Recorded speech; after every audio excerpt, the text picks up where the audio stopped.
make two brief observations. Number one, it is interesting as our Democrat colleagues defend these nationwide injunctions that neither of them made any reference to the fact that the number of nationwide injunctions issued in the first 4 months is greater than the entire 20th century and is greater than all of the nationwide injunctions issued against Bush, Obama, and Biden combined, nor did they address the disturbing fact that of the 40 universal injunctions that have been issued in the last 4 months, 35 of them came from the same 5 judicial districts. There is a reason for this.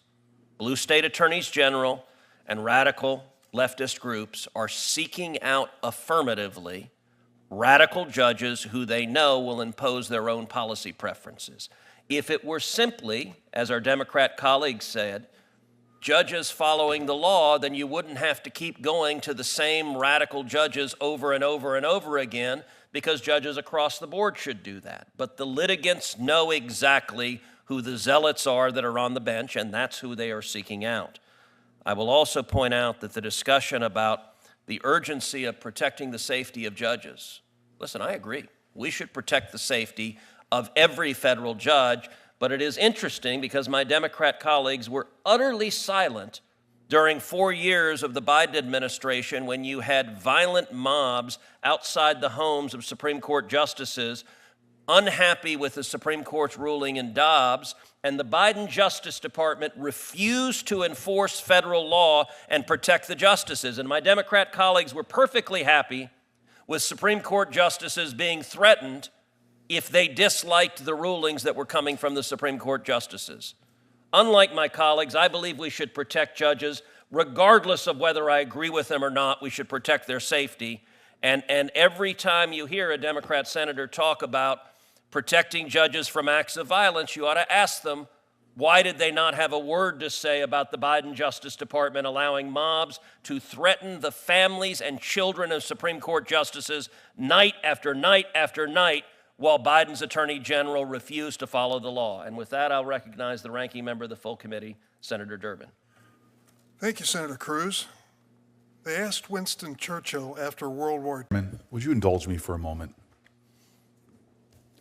We indulge you every moment. I appreciate that act of generosity. It's just something you said that I think is actually dangerous and should be addressed, and you're welcome. But when Judge Anderol was killed in New Jersey, the Republican colleagues in the Senate, their outpouring of support, their outpouring of concern, they're willing to work together on a bipartisan bill was extraordinary. It shows the truth of this institution that despite some of the fiery rhetoric that you were sowing, we're really a bipartisan, working bipartisanship. Cornyn and Coons, after the incidents you're talking about, got together and actually passed a bill to better protect our Supreme Court justices, many of whom are friends of ours. You know, Gorsuch and I disagree on a lot of stuff. I knew his wife before he did. We studied together at Oxford. This implication that there was silence when there were threats on their people's houses is absolutely absurd. I remember the rhetoric and the comments, the concern from Coons. I actually distinctly remember you, Chairman, on more than once condemning those attacks on Republican-appointed jurists. To say things like that feeds just the partisanship in this institution and feeds the fiery rhetoric. And it's just plain not true. It's just plain not true. And I think you know that, but we can pull from the record from my colleagues in real time, literally days afterwards, condemning it. There's a lot of substantive things to say here, but to think that the lack of humanity when people's homes are being threatened was not in existence, I think that's unfair and really concerns me that you would say that in the way that you did. Well, I thank my colleague from New Jersey. I will note, as John Adams observed, that facts are stubborn things. And it is existing federal law, 18 U.S.C. section 1507, that makes it a crime to protest at a judge's home. And the law provides, whoever with the intent of interfering with, obstructing, or impeding the administration of justice, or with the intent or of influencing any judge, juror, witness, or court officer in the discharge of his duty, pickets or parades in or near a building housing a court of the United States, in or near a building or residence occupied or used by such judge, juror, witness, or court officer, or with such intent uses any sound truck or similar device, or resorts to any other demonstration in or near any such building or residence, shall be fined under this title or imprisoned not more than 1 year, or both. That is federal criminal law. Night after night after night, angry mobs were outside the Supreme Court justices' homes, and in the entire course of it, the Biden Justice Department prosecuted nobody. We had the Attorney General sitting at that table, and multiple Republican senators asked him, why are you not enforcing the law? What they are doing is a crime. And my friend from New Jersey said, it is a lie to say we, the Democrats, condone this. I would challenge, my friend, find a single Democrat senator on this committee holding the Attorney General to account for not enforcing this law. I was here at those hearings, and I do not recall a single Democrat senator saying to the Attorney General, you should arrest these people who are violating the law, you should protect the judges. I agree that there was general language against violence, but not a single Democrat senator that I ever saw in this committee was willing to hold Attorney General Merrick Garland to account for flagrantly disregarding the federal criminal law, because the Biden administration agreed with the protesters and I think wanted those justices harassed at their home. I really appreciate that you've now shifted the accusation you made earlier. Your accusation was that we were silent in the face of protests at Supreme Court justices' homes. Again, we joined together in a bipartisan way, not only to condemn that, but to pass legislation to extend round-the-clock security protection, literally days. It was introduced May 5th, passed the Senate in a bipartisan fashion on May 9th. So if you're saying that we didn't criticize Did the Merrick Biden Garland, DOJ arrest a single person under this law? You are now changing the No, that is what I said. accusation That is what I said. Again, I'll pull the record. Did the Biden DOJ arrest even one? Again, The answer is no. my point to you is the accusation that the Democrats on this committee do not care about the safety All right, so let me of ask you federal this. judges. Should I the did not Biden interrupt you, DOJ sir. I would appreciate if you let me finish. I am sick and tired of hearing the kind of heated partisan rhetoric, which is one of the reasons why we have such divisions in this country. The attacks we see from the President of the United States of America trolling and dragging judges through is what we should be talking about, that puts people in danger. I'm simply taking issue with the claim that you made at the top that people on the Democratic side of the aisle do not care about the safety and the security of judges and said nothing. You said we were silent after people's houses were protested. That is a patent lie, sir. We were not silent. We took action. We joined in a bipartisan way to protect those judges, as was done in a bipartisan way to protect a New Jersey judge after their horrific attack at their home. So I see you now trying to shift the debate to whether we talk to an attorney general. I'm simply taking issue with this accusation that somehow we Democrats are so bad because we don't call out threats to our judicial colleagues. And that is wrong. You could change the argument now that you want, but what you said was patently not true and was, in fact, a patent lie. So I do enjoy the fact that my colleague from New Jersey raises his voice and says it's a patent lie and says he's doing so in defense of lowering the rhetoric. There is some irony to doing those two together. I'll point out that in the entire course of those remarks, Senator Booker did not dispute the central point I made, which is the Biden Justice Department arrested 0 people, prosecuted 0 people for violating the criminal law, and every Democrat senator on this committee was silent about it. And this was an ongoing pattern for months.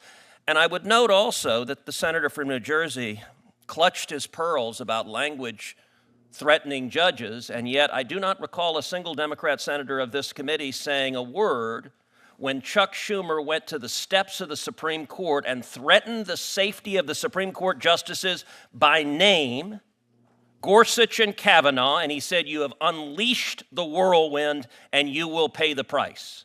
And not a single Democrat senator had a word to say about this. And so their outrage is selective. And I will give my colleague from New Jersey a chance to just answer a simple yes-no question. Should the Biden Justice Department have enforced the criminal law against protesting at a justice's home? Yes or no?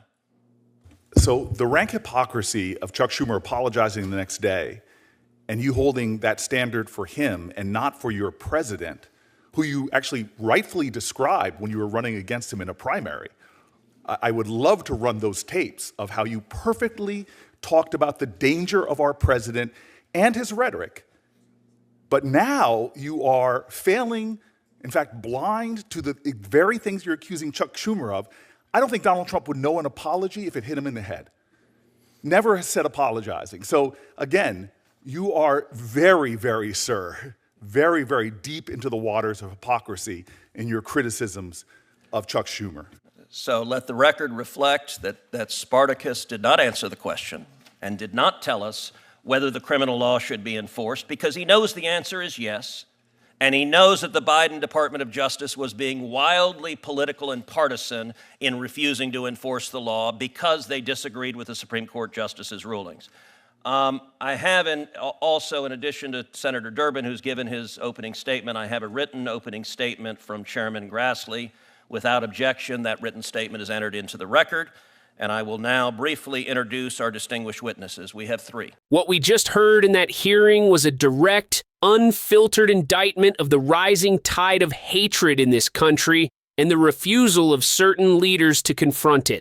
As a left-wing patriot, I stand firmly with Democratic leaders like Senator Cory Booker, who has always said that patriotism is about love of country and love of one another. That is exactly what is missing in the behavior we see from Donald Trump and the extremists he continues to elevate.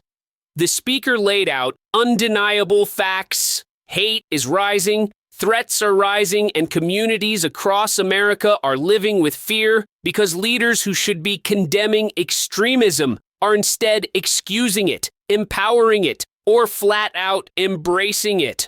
When a president invites a notorious white supremacist like Nick Fuentes, praises very fine people on both sides in Charlottesville, refuses to condemn January 6th rioters carrying Nazi flags, and then turns around and pardons them, that is not leadership. That is complicity.